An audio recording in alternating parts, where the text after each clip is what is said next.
প্রিয় defence, just এই একটা লাইন প্রত্যেকটা ডিফেন্স প্রেমী ছেলে মেয়েদের এই ভিডিওর প্রতি অ্যাটেনশন তৈরি করেছে।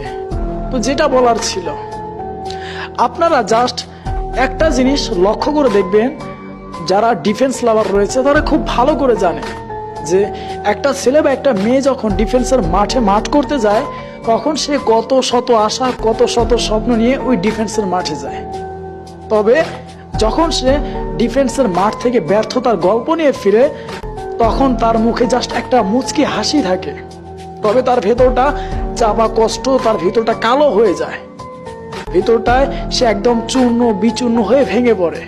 তার ভিতরে চাপা কষ্টগুলো সে কারো কাছে প্রকাশ করতে পারে না, তারপরেও তার মুখে যেন একটা মুচকি হাসি থাকে। বিষয়টা হচ্ছে, যদি তার ওই ভিতরে চাপা কষ্টগুলোকে এই খোলা আকাশে উড়িয়ে দেওয়া যেত তাহলে এই খোলা আকাশটা ঘন কালো মেঘে বদলে যেত, অঝরে বৃষ্টি নামতো। বিষয়টা এমন।